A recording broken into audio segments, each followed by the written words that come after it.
Hello, I'm Geoff Kersey, and in this scene I've chosen an autumn woodland. As you can see, I've put the tracing down on the paper and transferred it, so I can now move that away. You can also see that I've chosen a panoramic scene. I often do this when I'm out taking photographs with my camera with a view to doing paintings from them, and I just do it by joining two photographs together. We'll start by putting some masking fluid on. I'm going to start over at this left-hand side, putting a line of masking fluid where the ground meets the distant woods. I've observed that there's a gentle slope in this, more interesting than if it was totally flat.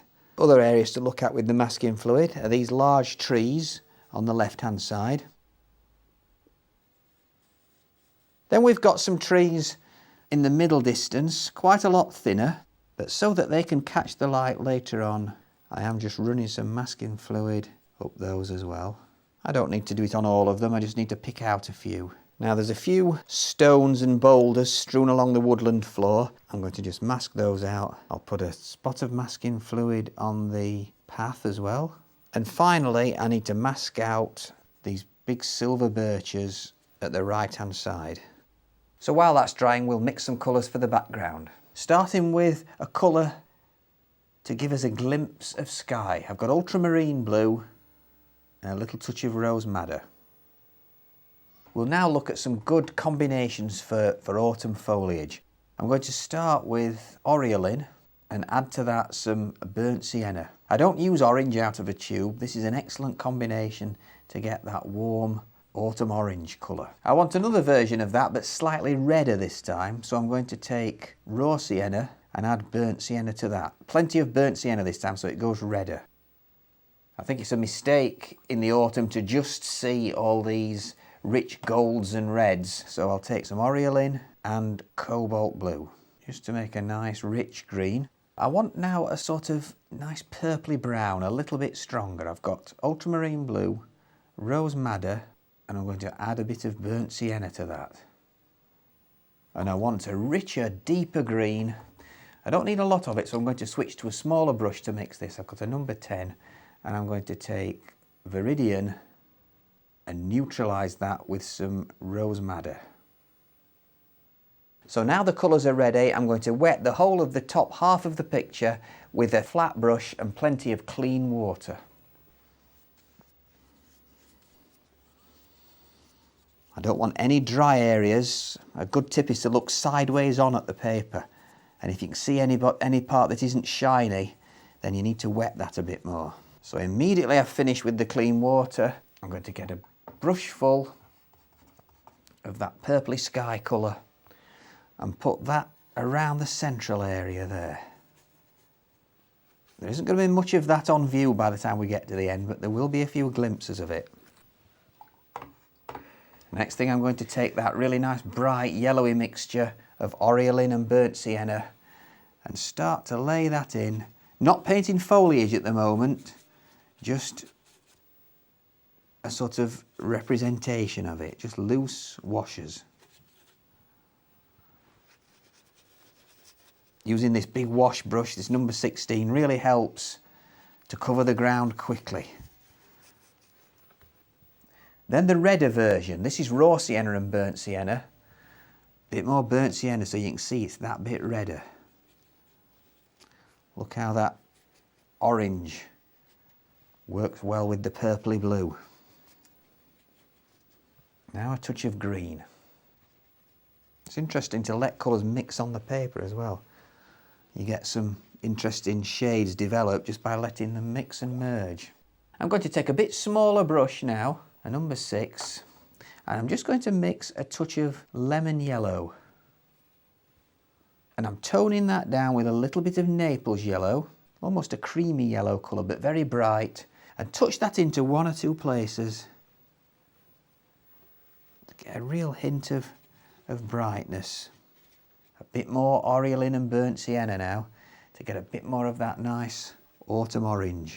So that I can have a contrast where the background woodland meets the ground area in the middle distance, I need to get a little bit of darker colour down towards the ground. So I'm introducing now that nice browny purple just round about the ground area, still working rapidly so that I get those Nice soft diffuse shapes. And the final colour, just to add a bit more darkness, Viridian and Rose Madder in one or two places. And then just to help that to blend, and finally going back in with the lemon yellow mixed with Naples yellow, which when it gets onto that dark green creates a really nice bright green. So it's important now that we just leave it alone to dry naturally so the colours mix and merge. For this next stage, we need to start seeing some evidence of tree trunks and branches amongst all these loose washes that create that effect of autumn foliage. So I've got a liner writer brush, and I'm going to start by mixing a nice warm grey with ultramarine, rose madder and a touch of light red. Working from left to right, I'm going to start working these up from the ground where the masking fluid is. Working rapidly so that the line thins out as it gets towards the top. It's also important to keep varying the strength of the wash, because if a tree is painted in a slightly lighter tone, it looks that bit further away into the woodland. It's also an important point to consider that as you're painting these trees, visible through the gaps in the trees have got masking fluid on, don't put them exactly in the middle. Vary the distance so it looks more natural. And that's that stage complete. So now that the paper's completely dry, I'm going to take off some masking fluid.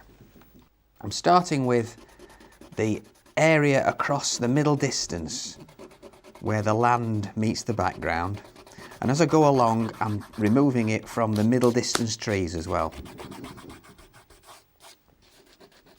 So now we'll mix some colour for these middle distance trees. I'm going to use a number 4 brush and just mix a thin wash of Naples yellow. I also need a rich dark brown, so I'm going to take some burnt sienna and ultramarine blue.